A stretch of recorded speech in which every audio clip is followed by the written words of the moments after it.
Boys, look who it is! How's it going, everybody? This is Jim, and that, of course, is John the Blevins over there. We are back for the 13th luckiest of episodes of Unleash the Podcast. I think it might be 6. I can't remember.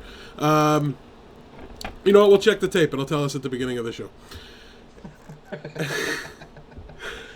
Anyways, all right, so it's it. It's over, guys. We can't talk about Black Rock Mountain anymore. It's sad. It's a sad, sad day. So we really don't even know what to talk about at this point. So we're just probably going to be rambling with no real direction to it for about an hour. It should be a good time. It's gonna be great. Yeah, I'm really excited about it. So let's just jump right into the nonsense here. Speaking of nonsense, John. What's going on, buddy? You're still undefeated in this thing? I am 7-0 in NVIDIA Pro-Am League.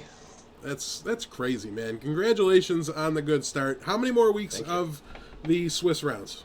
Tomorrow is the last Swiss week. Okay, and then playoffs, which they haven't really announced anything for yet. Awesome. So still in the dark Sad. on that.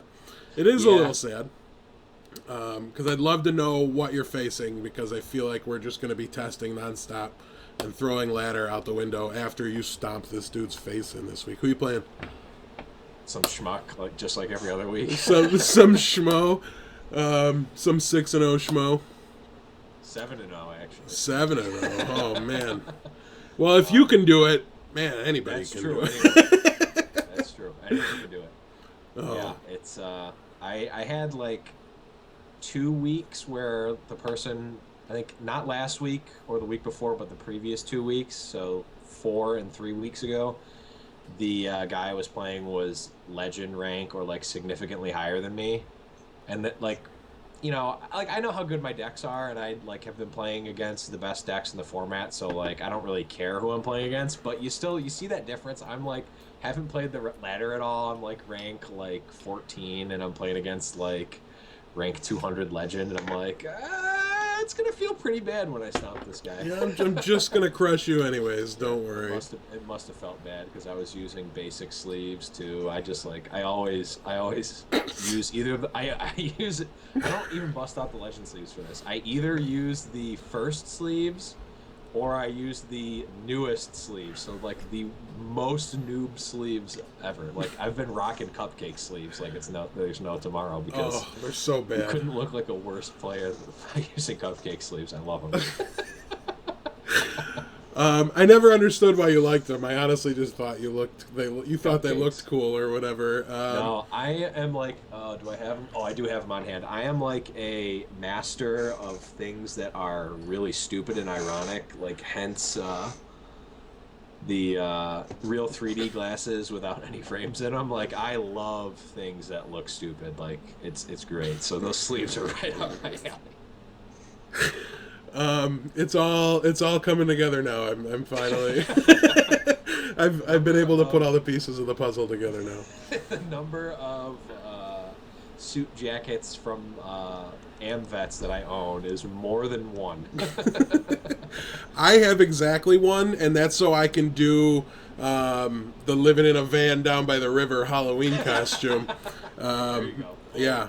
If I grow my hair out enough, I can part it. I do a pretty mean Chris Farley, since I know every word of that skit. There you go.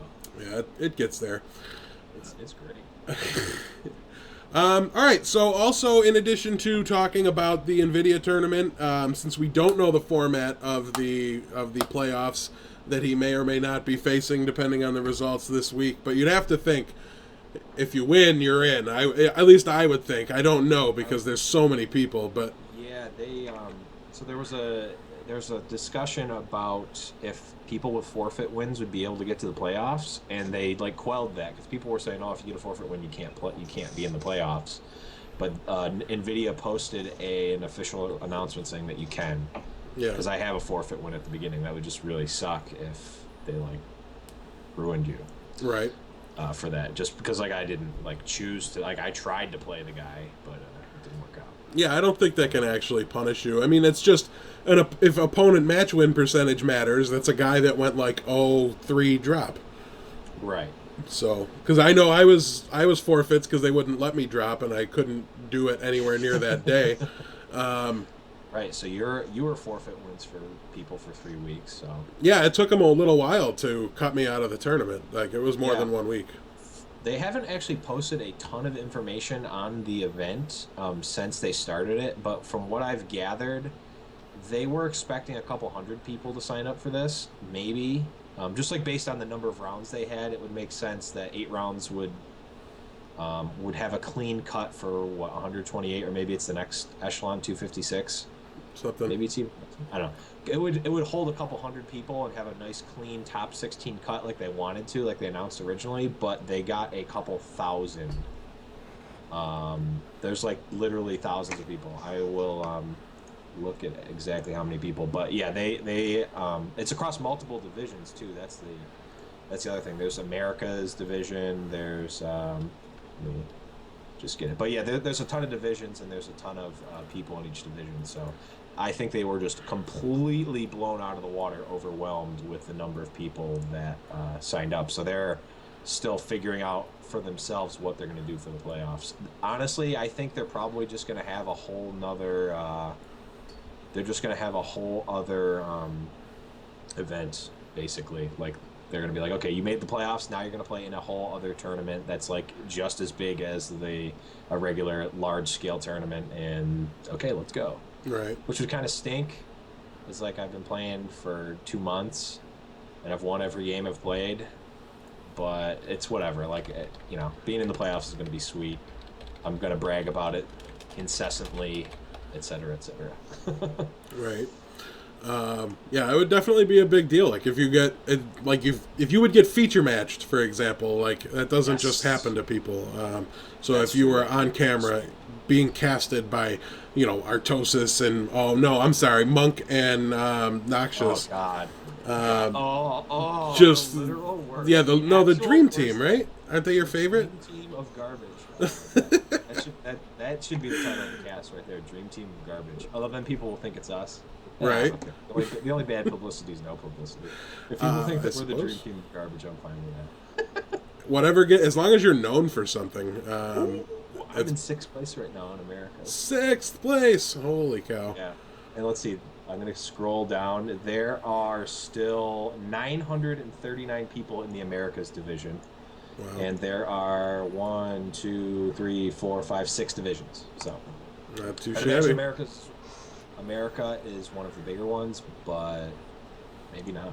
Right? Europe is probably the biggest one there. Oh my It God. could be. It's really popular all over Europe the is place. 1,500. Europe is 1,500 So. people. Jeez. So that's crazy. Definitely. In addition to talking about the NVIDIA tournament, though, we wanted to discuss a little bit about what we've seen lately from the tournament scene. Now, we did last week talk about a Play It Cool tournament that was very unique and different and something that was a lot of fun to watch. We're going to talk about something else a little bit later this week. That's another really cool take on the tournament scene and a really fun and fun to watch way to play the game.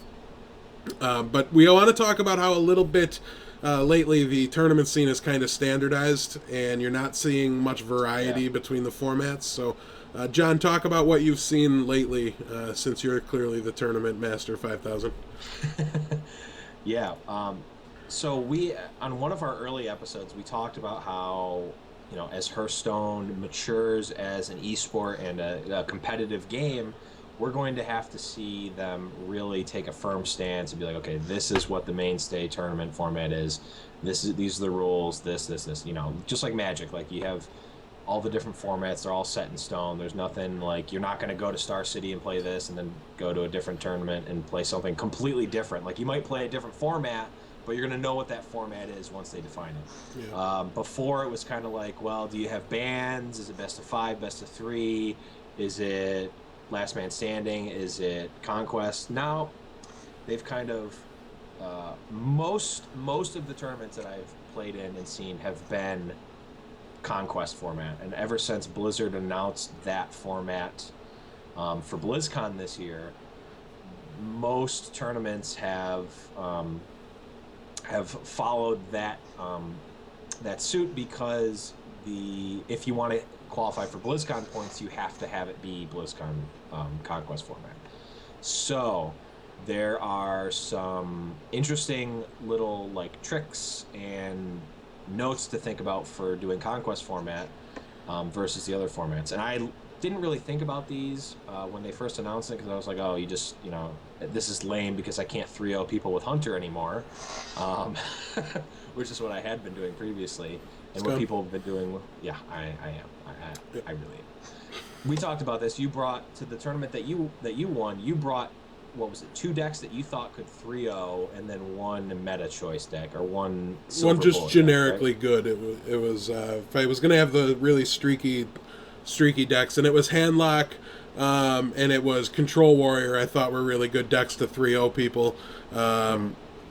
Warrior, because it's just so strong. Like, it has no terrible matchups. You know what I mean? Like, there's 45% matchups, and there's like maybe 140% out there.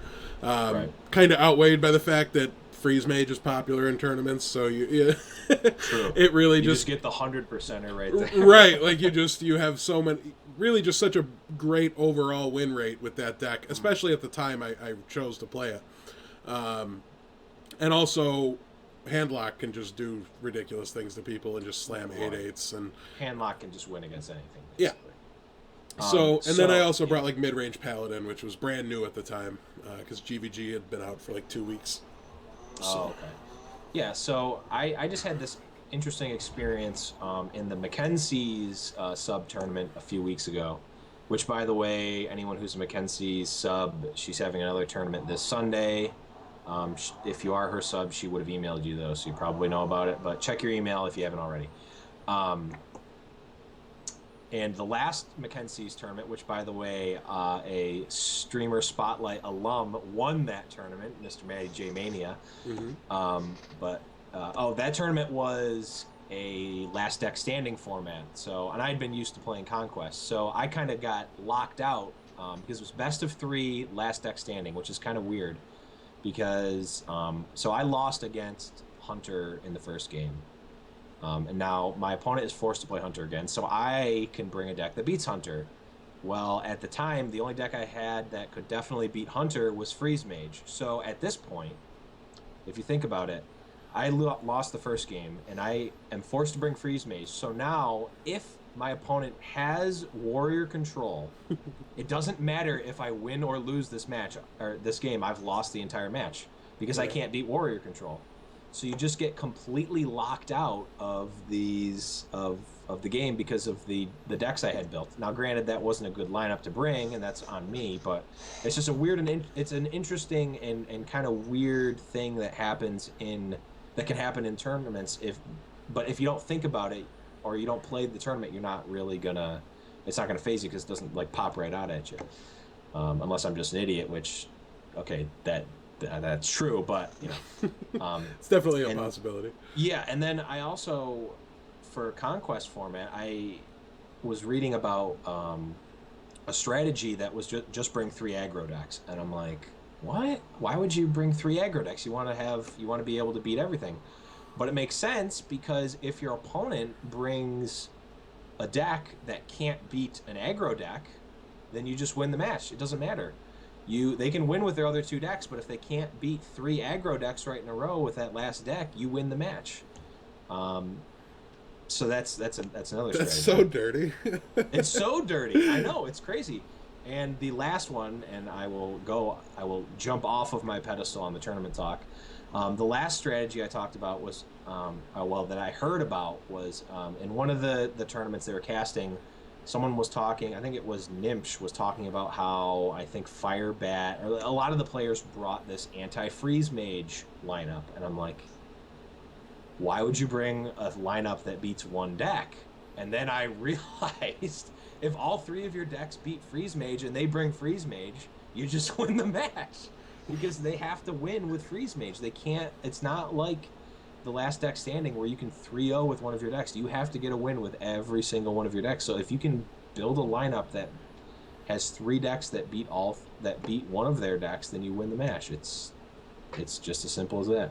I really want to see the format kind of like Magic. Like, I want it to be an option out there where you bring one deck to a tournament. Yeah, they did that back in the day. Yeah, back it was in the early days. There was sideboarding that was like an option you could do. I don't know that I would trust that because that has to be done outside of, you know what I mean, like the actual client. You could have like you submit all 9 versions of your warrior deck, basically. Like, I mean, yes, you would have to do it outside of the client or whatever, but well, no, you wouldn't even have to. So you submit before the tournament. You submit 9 versions of your warrior deck, 1 for each matchup or whatever. Right? Okay, so you're saying you can fill up all your deck slots with different builds of your deck. Right. You have up to 9 builds or up to 3 builds or whatever they want to do. They can do it. It's just like bringing 3 different decks, except it's all the same class, you know? I'm totally... If you're not ending the challenge in between games, I'm totally okay with it. Yeah, it's the same. It would be the same as the formats now, except you just have different builds of your deck. I really like that. I really like that a lot. Yeah, but like, how much different is it than just having a different class, though? That, I guess, is the real question. What do you mean than having a different class? So like if you have face warrior built, whether or not that's a deck is irrelevant. If you have face warrior built, control warrior built, and patron warrior built, and your opponent has mid-range hunter, face hunter, and mech hunter built, what is the difference of that matchup between your opponent having freeze mage, mech mage, or freeze mage? Well, it's 3 different class decks. Like, what's the difference? It's more limiting, but kind of what I didn't. It is a little bit more limiting. Yeah. What I didn't allow for is the fact that you can just turn you can transform to a different deck inside the same class. Like in my head, that wasn't a thing, for whatever reason. So yeah, it does present its own complications. You'd almost have to like select a core 20 cards that can't change, and then you're pretty much going to have to do that anyway. I mean, I think it would be fine. I just don't know if, like... I mean, I think it would definitely be a decent challenge. It's not unfair, but you'd have to... No, it's not unfair. You have to then take a look at, like... I think it just makes some classes so bad. Like, how many different ways can you play Priest? Right. I think it just makes people play, like, nothing but Mage and Warlock, right? Like, those... And maybe Hunter. And I think Warrior now might have a chance at that, too. Because you also have the combo control, and then there's no reason you can't bring like if you're playing 9 different deck slots, why wouldn't you have like an aggressive face weapon warrior somewhere in there? Right. I mean, maybe this format is probably pretty sweet in the future when there's more cards. Yeah, for sure. So maybe we just innovated something. Yeah, we'll have to take a look at that. Maybe we'll run an event or something. But let's move on a little bit here and move to a conversation about the current metagame and kind of what me and John have seen so far. Currently on the ladder, we are each ranked 6. So we're having a decent start. I have 6 stars. I have 5 stars too. I could just need that one more win. That's a shame. Maybe I'll do it right now while we're playing, so that you'll have to say I'm 5. I won't say. I already said you're 6, and it was a true statement when I said it. So and it's on the internet now. Yeah, now it's definitely true. So. But me and John had a little back and forth earlier today, and this is kind of what we came to as far as a tier list. And there's 2 qualifications for how you get placed on this tier list. Number 1 is how good do we think the deck is. Number 2 is how many people are playing it. How often are you going to face it? Since that matters quite a bit when you're trying to decide what you should play. This by no means say... Yeah, this is by no means... definitely more of a ladder tier list than a tournament tier list, for sure. Yes, this is not anything to do with tournaments. This is strictly a ladder discussion now.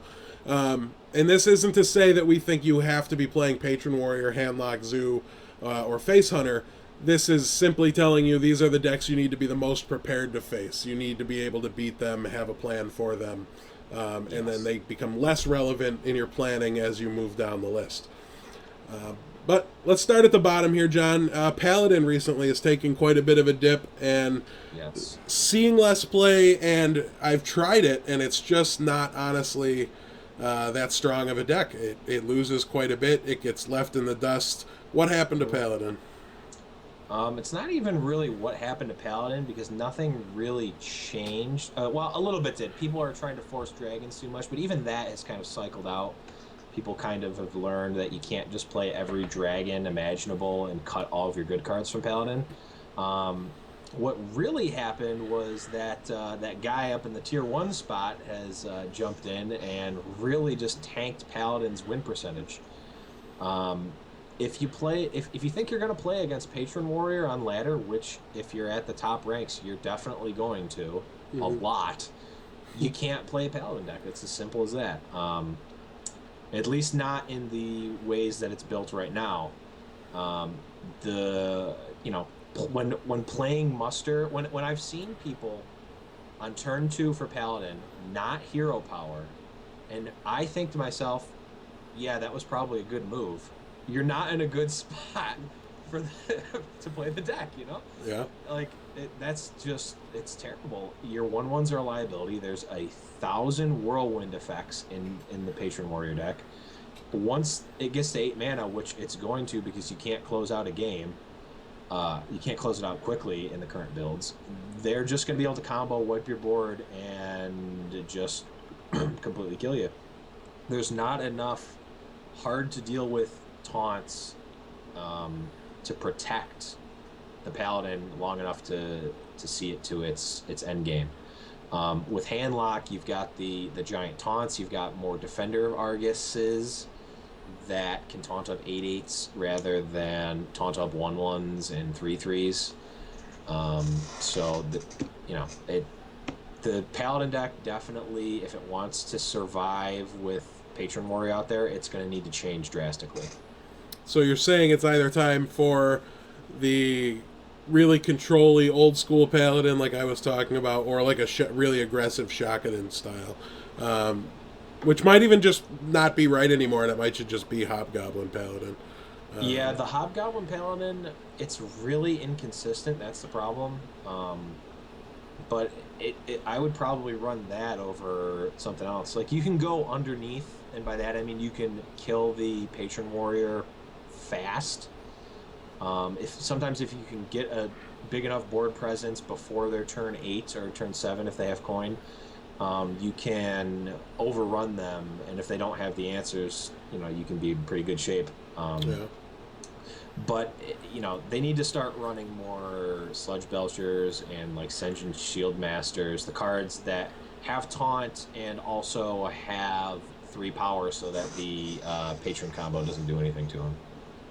Yeah, and they've really stopped running Commanding Shout quite as often. No, that could easily change, but that's true. It's a one of at most, and it's not as common. It's not very common.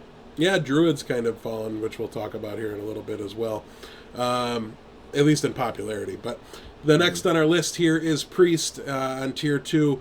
A deck I actually think is probably pretty strong right now. I like it quite a bit myself.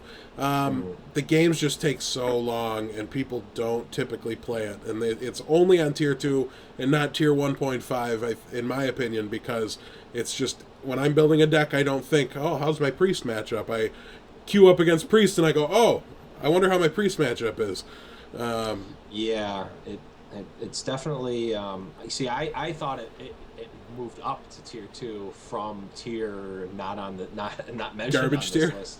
Yeah, because of the ability to have a better early mid game with Velen's Chosen, and have some really, and also have better sweepers with Light Bomb.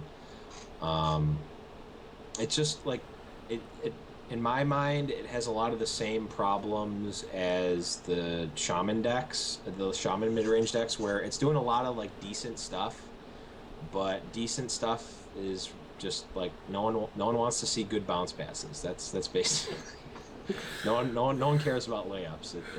It's just not a thing that people are really excited to do or see or play or any of the above. See, I think Priest can have some of the coolest plays. It definitely can, but it doesn't in these like in these decks that are quote unquote the best. I putting a Valen's Chosen on a Death Lord is like the coolest thing I can do. They're not even running Vol'jin anymore. Like, see, I don't. I mean, you say that, but like when I built it earlier today, because I have like 2 priest quests, so I'm going to be playing it tonight to knock those out. And like neither of those 2 cards you mentioned is like the coolest things they can do are in my deck. I'm not playing Death Lord. I'm not playing Valen's Chosen. I mean, I'm looking to see your deck then. I'm more towards the traditional one. The decks that I'm seeing are all in on Valen's Chosen and Gilban Stalker and all this stuff.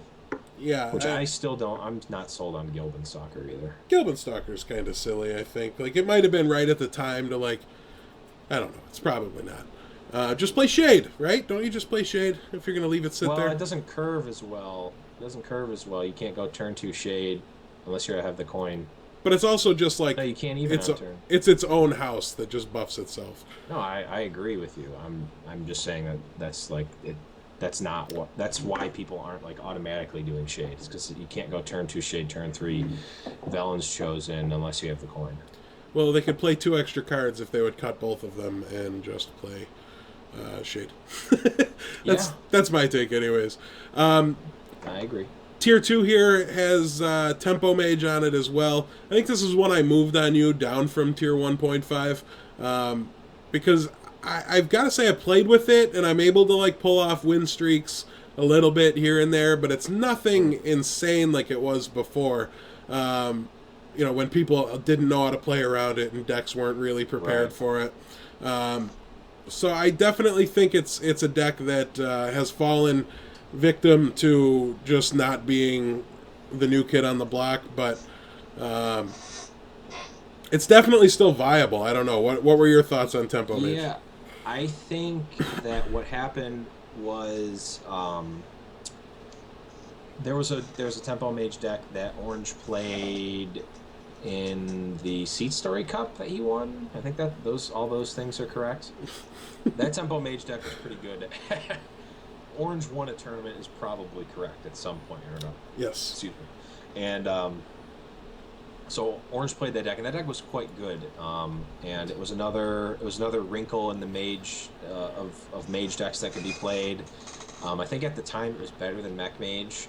Although the problem with ladder is that a lot of times decks fall out of popularity because people are just sick of playing the same deck over and over and over and over again.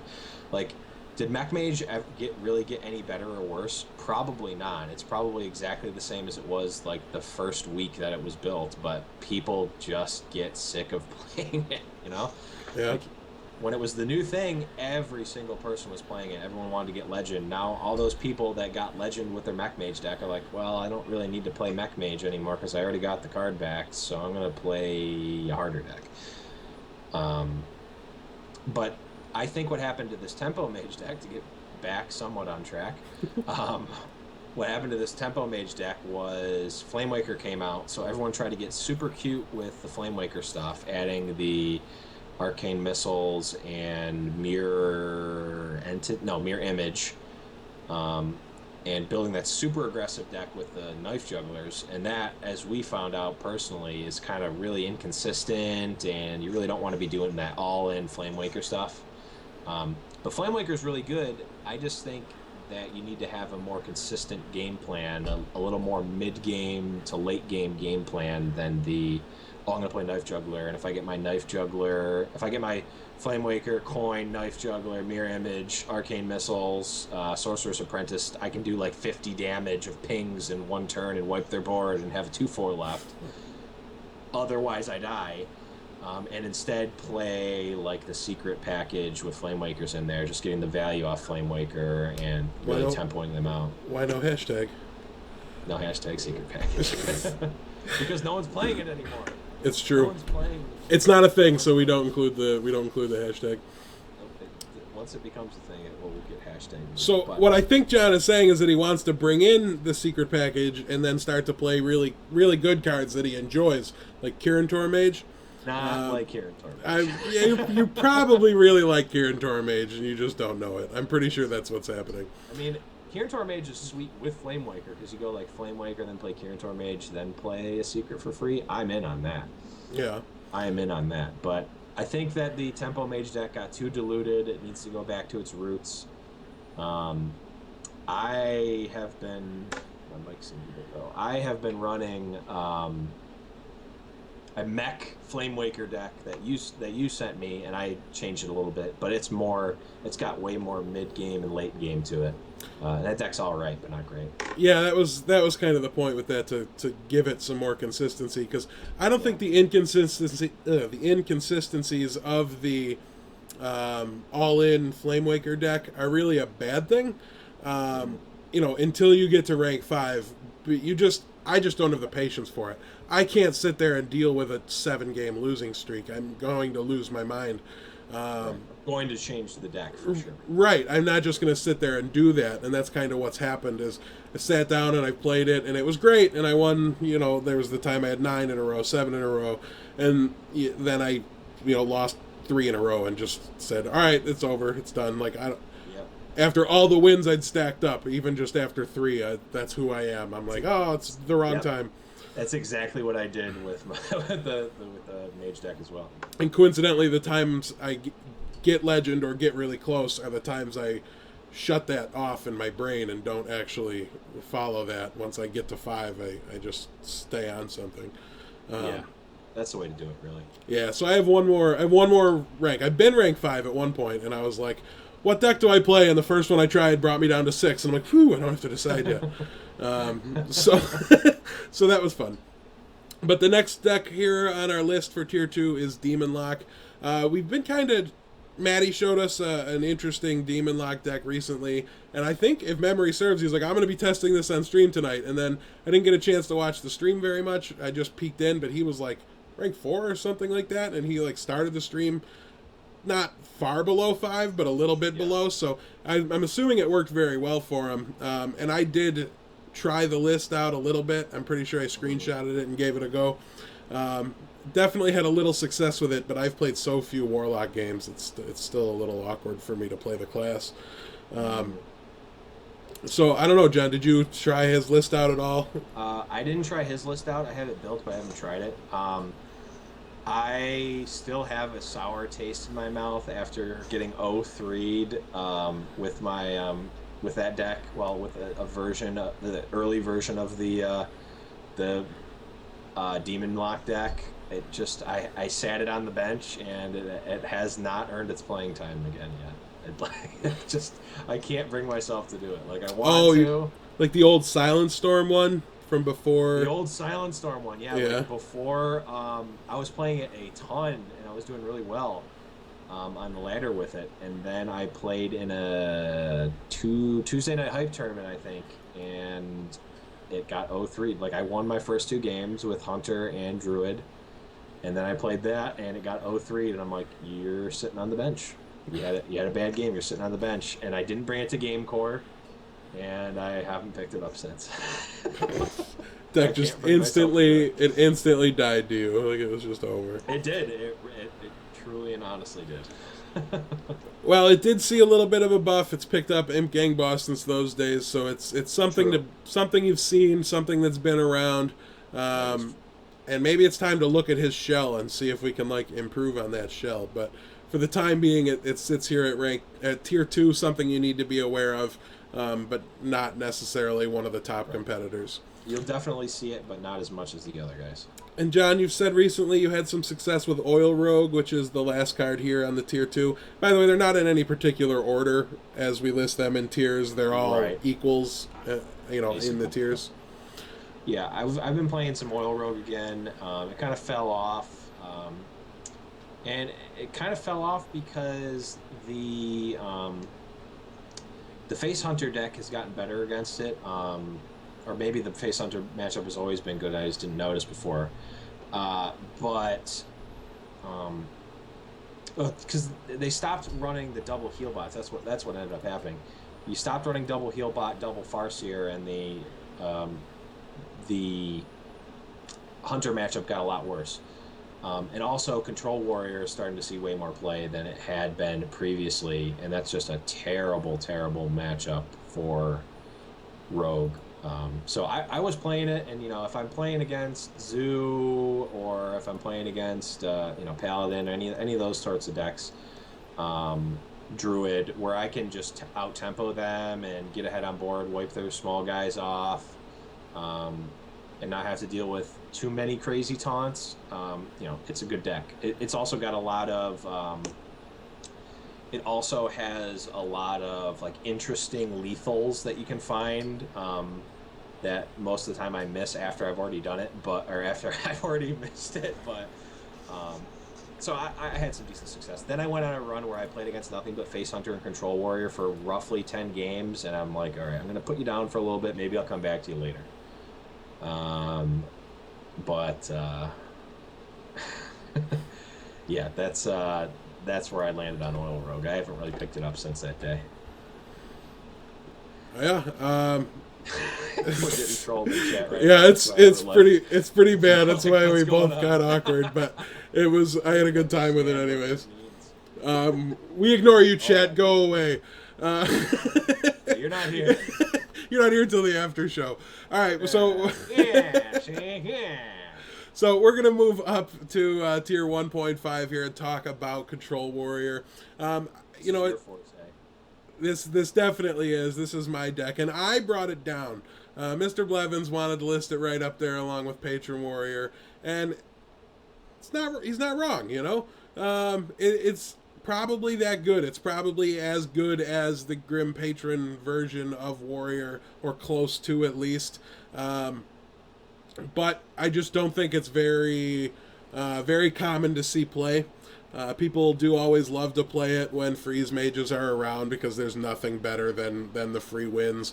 And it's like we talked about earlier. If you played Magic, you'll understand this. It's the Jund of Hearthstone. It's the deck that goes in there with no terrible matchups. And it's like I said, people just don't play it. It takes a long time. If you're trying to grind out 500 wins for Warrior, are you going to play the Control, or are you going to play Patron and just 48 people on turn 7 because you feel like it?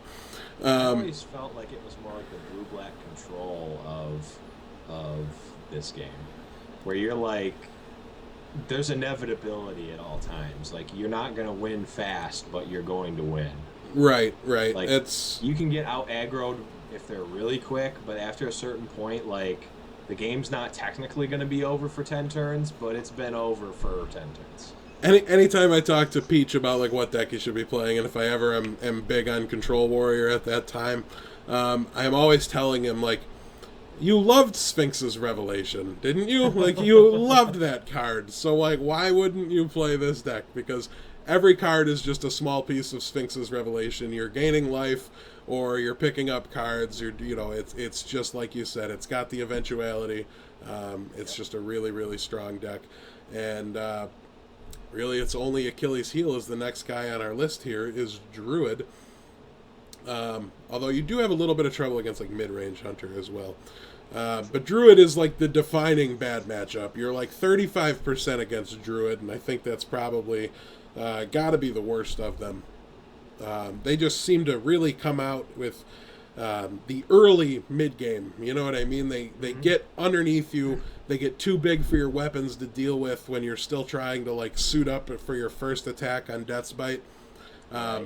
They're just using their innervates and their wild growths to really their best use. No matter, they're strong in every matchup, but they're just phenomenal here. And without them, it's a very normal matchup. 45% for the warrior maybe. I don't know. Have you had much experience lately with Druid? I played it for a quest and stomped people, but I haven't I've played been it playing otherwise. it every week in tournaments, but I don't usually bring it out on ladder too much.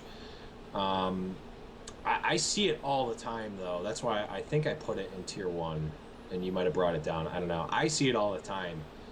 And it's the same old story of it's just so annoying because it's like, well, I can kill all of his guys, but if he has combo, I'm just dead anyway, so I won't kill his guys. And, oh, he had combo, okay.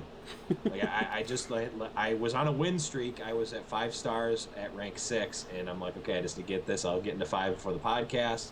And I play against Druid, and you had the combo. Like that's the other thing. Even if you get the chance as warrior control to have your weapons, they're still chipping away. They just need to get you to 14. Right. And if they have any minions out, it's even less than that. Yeah, that's where they get you with warrior is you want to armor up and just ignore two little mediocre guys, and then all of a sudden you're like dead from 25, and you're like, oh great. Right. Yeah, I have no experience with Druid. I haven't touched it other than that quest, and the only time I play it is when my quest says Druid or Hunter, because I'm not going to play Hunter. I don't think I'll ever have Golden Hunter unless a Control Hunter comes out, which are some of the most fun. Yeah, that's some of the most fun I've ever had in Hearthstone. I gotta send you the Sifka list. It runs 2 snipes. I don't even know number 2 Legend EU. You got the number 2 Legend EU. All right. Well, I'm definitely going to look at it because it's got his name on it. But I'm not sold on the snipes. I've been sniped this week and ladder, so it makes sense now. But I just don't like Druid very much, and it's not. I don't think there's a problem with it. The class is fine.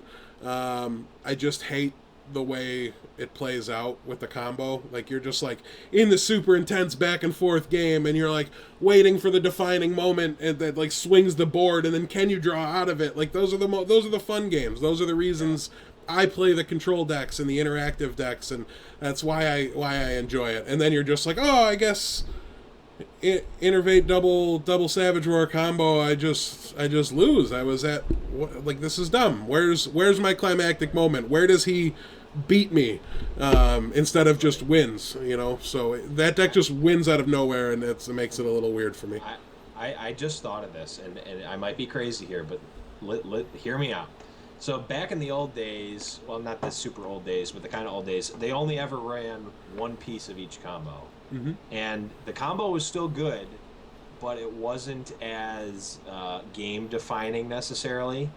What if they made both pieces of the combo legendary, so you could only run one of each? I mean, that would be awesome, but I just don't think they're going to do it. I don't think they're going to do it. I think they could. I think it would be interesting if they did. I don't know. See, it's funny to me because like you'd think it would be the Savage Roar part of it that bothers me. From the guy that doesn't like the win out of nowhere.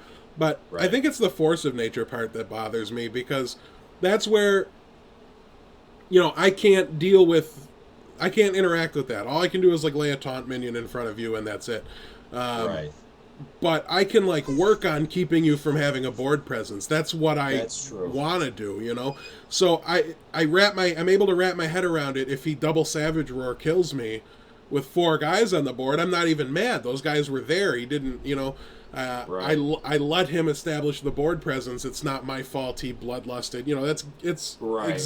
Exists in other things. So anyways, that's my rant on Druid, and we can end it there. We're not going to talk about that. Don't worry. The next card on our list here is Mech Shaman. It's a deck that is pretty much responsible for my climb so far. I just pick it up and I slam Fel Reavers, and there's no text on that card. I don't care what you see happening after you play it. Just ignore it. It's not happening. It's just an 8/8 for 5. Yeah, it's just an 8/8 for 4. In a couple different ways with that deck. Like it's a lot of fun to play that because you get to do some of the outlandishly aggressive things and have it not be like super cheesy to me. I don't know. I had a turn 4 kill the other day on stream. I saw that. It was so crazy. I had I had a Whirring Zap-O-Matic that had just hit for 6. No, it definitely wasn't. You have to know that one. That one's too good not to know. But yeah, I had 2 creatures out. One of them was a Whirring Zap-O-Matic. 4 mana. I play the Flame Tongue Totem between them. I double Rockbiter weapon the Zap-O-Matic. And I'm sitting there. I couldn't even talk. I'm just like looking at my camera like, what just happened? It wasn't as good as Sifka's turn 3 death, though. That's true. But that involved him tapping as the warlock. Right. So it's definitely a lot of fun. There's a lot of good potential with that Shaman deck. A little inconsistent, like John was talking about earlier. You can definitely find yourself in some slumps. You can draw your cards backwards, but nothing like that Mage deck from what I've seen. Right. Speaking of Mage deck, John, tell us about that other Mage deck, the Mech Mage deck. The Mech Mage deck, same old, the same way it's been since like the second week of GVG. There really hasn't been any changes whatsoever to it. Some decks don't run secrets. Some decks run. Some decks don't run secrets. Some decks run. The late game with the not piloted Shredder, the piloted Sky Golem. Most run Dr. Boom. I run. I run the old Raynad package. Hashtag Raynad. Hashtag Raynad package.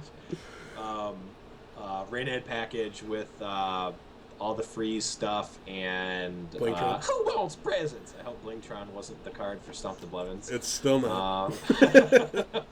You basically can't ever pick anything that has mech on it, right? Like, cause they're all fantastic. I can't pick anything good. We're gonna run out of this. This segment doesn't have much more gas left, guys. We're gonna have to think of something else to close the show out with. Stupid stuff.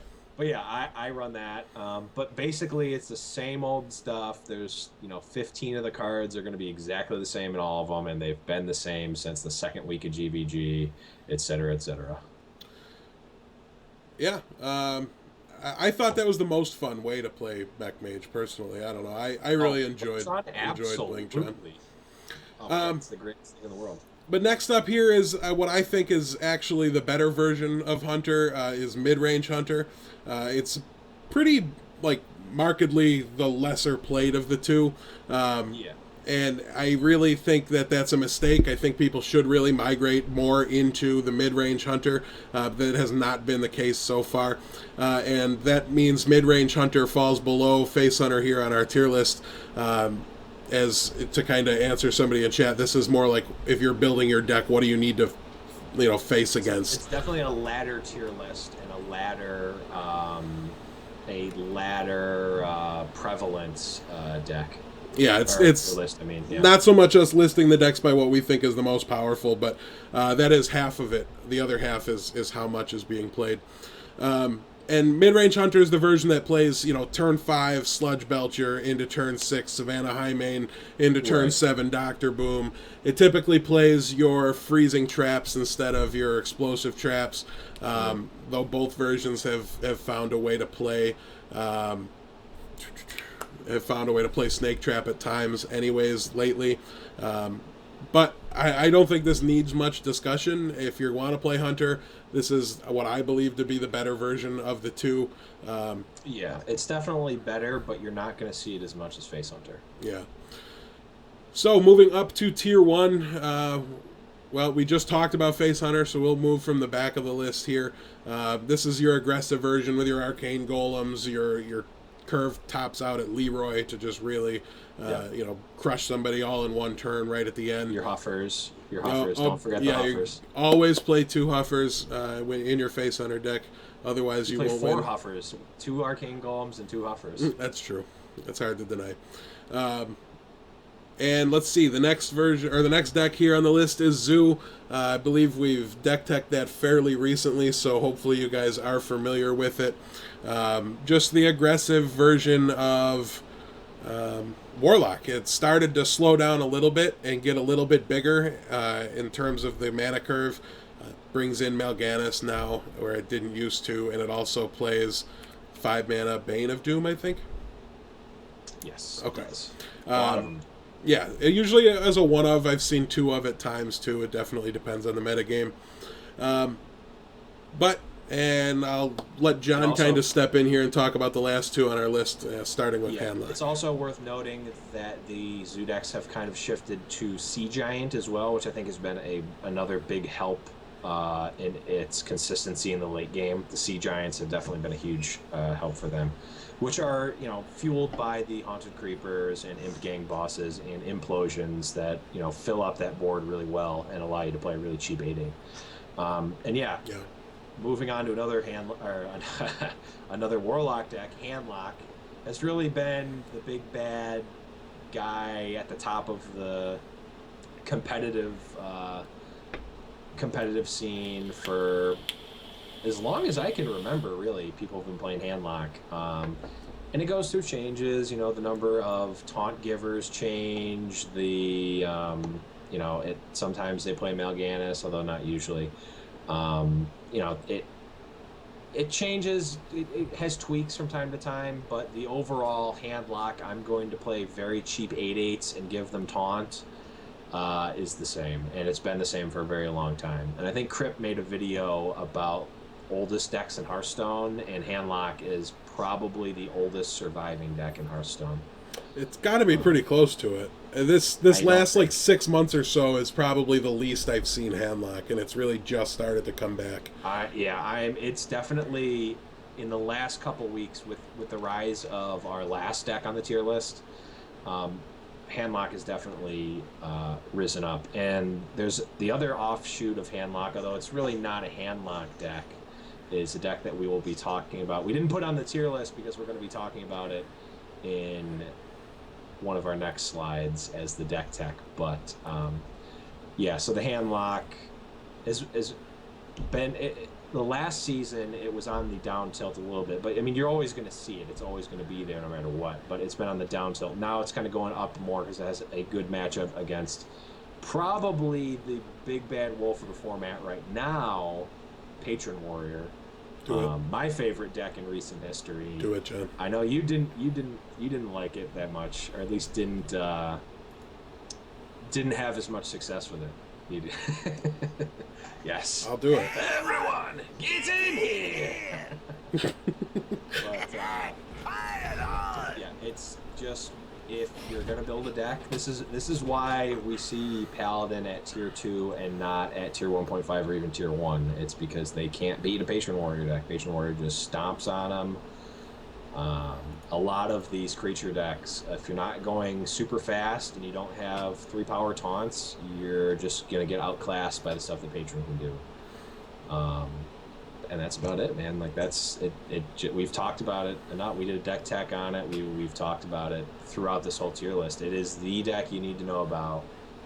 Really, those top 4 are the ones that you need to know about. And also, coming up are other decks. Yeah, that one's a lot of fun. I actually played against it, which I thought was really interesting. I played a couple games with it. I did them on stream, so some of you guys might know the deck already, but I did actually play against a version of it, and I thought that was fun. So it really kind of helped solidify it as the version of the deck I wanted to spotlight today. So, one more thing to talk about here before we talk about that fun Warlock deck, and that is one of the coolest things we've seen and the fun tournament of the week. Not that this will be a weekly thing, but It's just we don't really choose whether there's a fun tournament every week. Right, we'll talk about them all as they come up. But this one was really cool. It was done by Tempo Storm and casted by Kripparrian and Artosis. I didn't see this live. I didn't know it was happening until John said... I saw a little bit of it. Yeah, John said, hey, did you see this Challenge Stone thing? We should talk about it. And I said, no, I have no idea what you're talking about. And now I'm hooked. So John saw a little bit of it, and I'm watching it in order. So we know enough to know that Kibler won, and he won in 7 games against Trump. So it was a best of 7 for the finals. But the idea here is that there's a limitation on how you can build your decks, okay? Right. You bring 3 decks into the game, and I'm not sure how that worked with the best of 7 finals, but I'll find out soon. And essentially, you get 20 minutes, did they say? It feels like no time at all. To make 3... Yeah, that's like nowhere. Yeah, that's insane to me. That's to make like 3 decks that meet the criteria. And this event's criteria was creatures have to have an odd number attack, and spells have to have an even converted mana cost. Or yes. Mana cost, not converted. There was an extra word there. My apologies. Where did that come from? I don't know. I just made it up off the top of my head. That sounds cool, though. Anyways, so... essentially, there were no bans. You couldn't ban an opponent's deck. You couldn't ban classes from somebody because everybody was told the rules and given 20 minutes to build their 3 decks for this tournament on the spot. Yeah, so it was a lot of fun. People were, insanely pressured. Some people did better than others at constructing these decks, and from round one, what I saw from Kibler, even the announcers were saying, he seems to have done a phenomenal job building these decks inside the time limit. I watched Life Coach build his decks, and he seemed very, very on top of things. Like, he seemed to know what he wanted to do. He didn't seem to be thrown for a loop by anything. So I'm assuming he does pretty well. But I haven't even seen him play a game yet. Yeah, I saw part of his match versus someone. I don't remember who it was. But there was some crazy board. There was like a Prophet Velen out, and it had like I don't remember what it had on it, but he holy fired. He was like completely behind. One of the players was completely behind. He plays Prophet Velen, and then next turn holy fires, deals 10 to the guy's face and gains 10, and the game's completely turned around. I think it was Life Coach that did that. It was pretty funny though. It was pretty funny. It was pretty sweet. Yeah, and we're left with the impression that this is not going to be a one-time thing, that they're then going to have a new stipulation that comes in later on for a whole new event series, and that should be really, really fun. I don't know how fast that played out, one weekend or what have you. Yeah, I'd imagine it's like one weekend, and I would say that in terms of the things that you could do for a challenge, this was on the tamer side. So I want to see them let it go wild. I want to see some weird rules. This is Crip's brainchild, okay? He's the one that invented that Kill Yourself format me and John played. I don't know if he invented it, but I heard it. Oh, yeah, that's true. Him. That's true. He kind of popularized it in a video. Yeah. And I know he really enjoyed it and had a lot of fun with it. So it'd be really interesting to see if he goes that crazy with it. Even if it's not that format, something that unique. That format would be sweet to see pros play, though. I want to see Kibler build 3 Kill Yourself decks. It would be a lot of fun. Also interesting to note with this tournament that it wasn't the Conquest format. It was the Last Hero Standing format. They noted that when they announced the rules, because they noticed some players spent 15 minutes on one of their decks and threw together 2 other random decks, essentially, that barely fit, because they could 3-0. So they thought they knew of one deck that would not be very well affected by it. They adjusted it, they tweaked it, they built a really sound version of that one deck and kind of put their hopes into it. Right. So it was really interesting to see that play out as well, and I'm curious to see how it affects the matches, how many 3-0s they actually have. It should be a lot of fun. So please do check that out if you haven't yet, and we will make sure, I will try to remember to put a link in the description below on YouTube if you guys are watching there. So let's move on here and talk about the deck tech for this week, the cool Warlock deck. All right, here it is. So it's Malygos based. Yeah, that just happened. And essentially, the point of this deck and the way I won in the coolest fashion was to, on turn 6, play Emperor. I had Malygos. That's how they all start. Yep, I had Malygos in my hand. Emperor only triggered once, like I had thought. But I also had a Soulfire in my hand, so it was against Hunter. So in one turn, I 17 damaged him with a Dark Bomb and a Soulfire for the low cost of 1 mana or 2 mana or something ridiculous, and it all came in after Malygos, and he died on the spot. As you can see here, you play a lot of interesting heal spells, and there are also some board sweeps like Hellfire, things like that. You do pack an Owl, and there are some taunt givers here, but you cut a Defender of Argus because there's no giants. This is like Handlock with no giants. I put the Defender back in. I like the Defender. He's pretty strong. You're defendering Twilight Drakes is definitely a strong play. Yeah. Curiously here, I think it's interesting to note that there's 2 Blackwing Corruptors. I think, and Blackwing Technicians. Those are wrong, by the way. No, that's why I like the Argus. You go turn 3 Defender, or turn 3 Technician, turn 4 you have that into Argus. That is good. That is good. That is a Spider Tank with an armor plating on it. I mean, you could just play Spider Tank and still just not be as risky. Yeah, but then you don't have that armor plating. I'm okay risking the armor plating. I think. Yeah, you might be right. You probably don't need Blackwing Technician. I really I. Just like see how different the deck is if you just swap out in every single deck that's running Blackwing Technician. Just swap them out for Spider Tanks. And see if it changes even a single thing. I really doubt it would, but I'm also not playing anything with Blackwing Technicians, except for maybe this. Because this was a lot of fun, and I might look to tweak it, but I would have to say that's the first thing I'm going to do.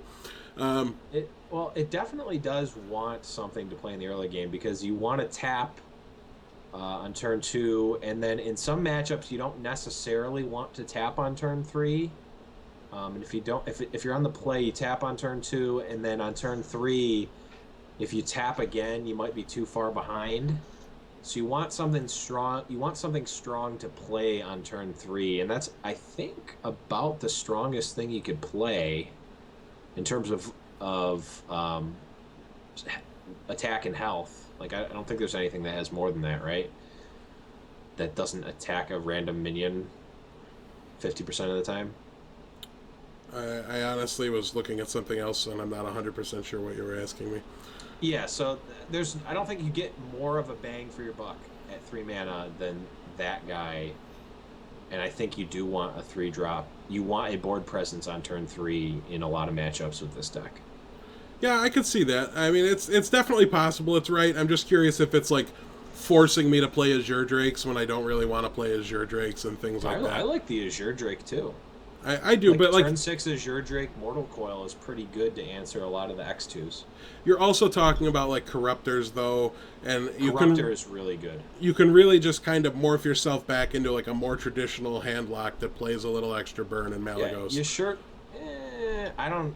Maybe. I'm not saying I know which is right. I've only played like 3 games with it, but when I look at it, that's what goes to my head. I'm like, this might be a little too greedy. Is all. I thought that the #Dragon package actually made the mid game more powerful, because Blackwing Corruptor is just so good, and just going like turn 4 Twilight Drake that's like a 4/7 or 4/8 into turn 5 Blackwing Corruptor, like the tempo swing is so huge. Like you can't even get a bigger tempo swing on that turn in anything except for maybe Rogue. And even then, like you're not going to have that sort of board presence and them have nothing out like that in any other deck, I don't think. Well, it's something interesting, something we had some fun with when we tested it on the stream, and something that warrants consideration, testing, and tweaking, because it's definitely, if it's a lot of fun and it's able to climb the ladder, it's worth discussing. Yeah, Lucid said he went from like 8 to 4 with this or something like that. Maybe it was 6 to 4. It was probably 6 to 4. Gotcha. Well, if it's working that high up on the ladder, like we said, definitely something to take a look at. But now we're going to move forward and do our streamer spotlight for the week, and it's a special week for us here for that. This because is a special one. We chose to do somebody we haven't done for a while, and you're going to be like, I can't believe you haven't spotlighted him yet. But it felt lazy to do it early, right? We wanted to wait. We wanted to have some people that didn't know him already to broadcast him to a little bit, right. Because me and John are both in agreement that this is literally the best stream in existence, and this is our buddy Peach. Yes. PJ is a personal friend of both of ours. We met him playing Magic. He lives 5 minutes from me and considerably farther from John, who's on the other side of this city. Is it not that far? Yeah, I don't know where you live now. I'm a half hour from you. Okay. Well, PJ's a little bit farther than that. So, yeah, he's a Buffalo guy, like we said, and just one of my best friends at this point in my life, I've got to say. I love hanging out with him. There's nobody brings energy to a room and turns any activity into a good time like PJ does. Oh, that is also the best screenshot you could have found. Yes, I spent a lot of time finding it, throwing up deuces. That is a fantastic screenshot. That's so great. I have to warn you, when you enter his stream, I watch him at about a 10% volume. Just turn it down just a little bit. A little bit. He's loud. He gets so excited, and he gets so passionate about his game that he's playing, and he really brings it to the stream, and it shows, and you notice it, and it just makes it so much fun. It's so fun. The every time if there's even a remotely close game and he wins, it's like he just hit the game-winning home run. It's yeah every time. It's great. You'll get the claps too. I love the claps. The just we got there. Just like you don't get that. No one brings that energy. No one out there brings that energy. It is, ugh. Now, It's like, I mean, a lot of you guys know him already. You've seen his stream. You've got it. You know, there's no other. There is no other. write Twitch an email and tell him how much this man needs a sub button and a boost. A boost. He needs a little boost. It's only going to take him a matter of time. He's going to be a big stream. He's too much fun to watch to not get into it. Once people see him, they're locked for life. The Peach followers are the most dedicated followers. I would take one does not simply stop watching Peach. I know. I would take they're like Spartans. I would take the Peach army and take on any of the evil forcing Persian forces or the Trump garbage, huge empires. I would take the 300 Peach men and women and fight them with the phalanx maneuver and slaughter them. Oh wait, they don't win that battle. Never mind. No, bad analogy, but don't do it. I was gonna say, Peach would yell at me if I didn't mention his chat. He loves his chat. I can't look my chat in the face and tell you guys you're not the best chat in the world, but Peach thinks he's got the best chat in the world, and I put him in like the top three chats on the planet. So I definitely give him some credit. Crip chat is my favorite. No, that's not. I am a child of Crip chat. That's fair. That explains so much. We've learned a lot about you today, John.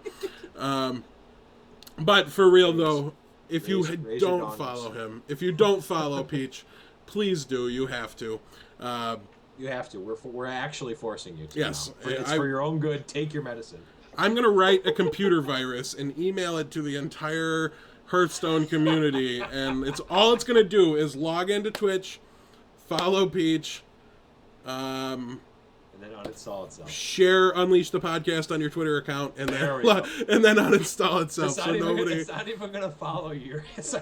No, I don't want it to look like I wrote it. I can't. That can't be allowed. But it's just gonna be like the secondary thing. You're just gonna call it Blev virus so that everyone thinks I wrote it. Blev House Manastorm. You face the mighty Blev House Manastorm. I hope Millhouse Manastorm wasn't your card for Stump the Blevins. He's not. But speaking of which, we got there, boys. We're ready, and I'm gonna take him down. He sold you guys on a card today that's in here. I'm very excited that he spoke so highly of this card because I'm gonna stump him with it today. He looks so nervous. It makes me think I definitely got there. And the other card is a callback. It's a call up from old Hearthstone. Okay, it used to be playable, but is not any longer. And he's been playing for longer than me. Pick. So we're going with it. Now, I'm gonna crush you on it, but it's an acceptable pick. As you can see, this is Q&A time. So, please, if you have any questions, Twitch chat, please send us them.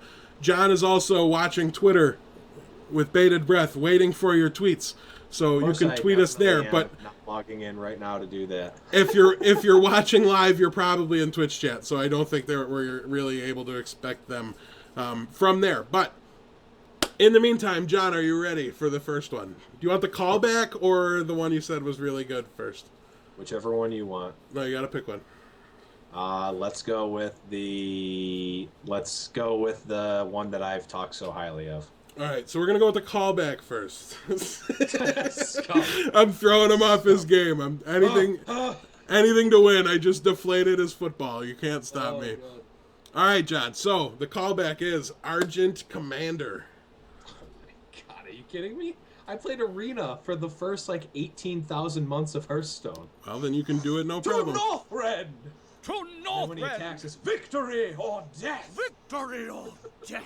All right, so he got that one, but the card you spoke so highly of has a chance because it's a Black Rock Mountain card. Okay. Blackwing Corruptor. second one. Ooh, it's a good thing that I was playing this deck today, though, because I believe it is something along the lines of I wield the power of Blackwing. I wield the power of Blackwing. You nailed it. Do you want to try and do the attack? I have no idea what the attack is. Death to the pretenders. Death to the pretenders. Oh, okay, I have heard that, but no, I didn't know what the attack was. All right, so Argent Commander, man. Oh man, those are the days. I get haunted by the attack animation of Argent Commander because I used to do nothing but play Arena, and that was the best card in Arena by a wide margin. So I would just like wake up in the middle of the night and just hear to Northrend. to be fair, I always thought you were going to get the Argent Commander, but I thought I had a fair chance with the Blackwing Corruptor. But so, Blevins fans out there, you can all join together for a resounding Yes. all right. There we go. He was a little late, but he picked up on what I was putting down. I can't hear what you're doing. So. Yeah, he doesn't hear the computer sound, so he never knows when the music ends. He never knows when I do a drop. It's kind of nice. Because I can just... I can't, though, because then they hear me tell you. It's like, John, I'm going to do a drop right now. But it's kind of nice because I just get to run him over with everyone. Get in here. So if I ever don't like what he's saying... What? All right, well, it is Q&A time, so we can talk about what a Blevins fan is. That's a Blevins fan. That's had it got there. he got you. He got you, gosh. Lou. Definitely got wrecked. If I do get this up on iTunes and you're listening there, he showed the camera his actual ceiling fan. It was a literal Blevins fan. it was quite clever, I'm not gonna lie. I don't know that I could have gotten there. But anyways, I don't think my Face Hunter deck is getting stale. Any suggestions to spice it up from Peach himself? Peach. We have a celebrity here. So we'll definitely have to make sure we get his question answered. Suggestions to spice up Face Hunter. Sludge Belchers and Savannah Highmanes. I think you move it into mid-range. That would be my suggestion to you. I think it's just all around better. But Blevins has this really nasty look on his face, like I just made him nauseous. No. Try playing a 4/3 for 4 Houndmaster. Try one of those. It's a pretty good card. Just swing it and throw it in there. And just throw it in there. It used to be played in all the Hunter decks. What's it say when it comes into play? It says, "I let the dogs out." All right. We tried that the other week and it didn't get there, Didn't but work. Didn't work. we're gonna have to expand this though, John. I right. can't be Losing 2-0 every stuck. week. I mean, I crushed you the first week. Well, yeah, it was all nerves. It was the first podcast. Whatever, you're bad. But as I've lost 0-2 every single week since then, I can't be shackled by these playable cards. You have to learn the bad ones. You have to play that much more Arena. I've been playing more Arena. I've been playing Arena on stream, so maybe I'll learn them. I'll be kind to you. I'll listen to them and say they have to have a fun sound. I can't just be the blandest, weirdest thing. I've got to like it in some way. In order to use it. Look up what Dollar on Mage is, because I think I know that for some reason. Is it I am Master of Magics? I will. God, if I know that card, I know them all. Yeah, if you know that card, that's it. I don't care I what you literally say. know them all. Yeah. I am Master of Magics. Nailed it. What's it say when it attacks? I have no idea. Vaporization commencing. Vaporization commencing. All right, guys. Well, I think that. Gnomes. All right. Well, For the Gnomes is the worst way to end a podcast ever. Can I get a real deep For the Horde? For the Horde. All right. Perfect. We can end on that. All right, guys. Well, I am Jim. That is John. If you're in Twitch, don't go anywhere. You know we have the after show. So we will be here to entertain you as John fires up his game immediately, so I can spectate him because I definitely don't have a work call waiting for me. So thank you guys so much, John. I'll let you say your goodbyes as well. Yeah. Bye. See you guys next week. Thanks for Eloquent, stopping by. eloquent in his brevity as always. That's the Blevins. Levity, actually. Oh, brevity. Oh, there it is. One more. Bibbidi boob. One more. Okay, well, not more than one more bad And pun on our way out the door. Podcast ruined. Quickly, Also, before John yeah. starts talking anymore. Bye, guys. We love you. Thanks for watching, guys. See you next ya. week.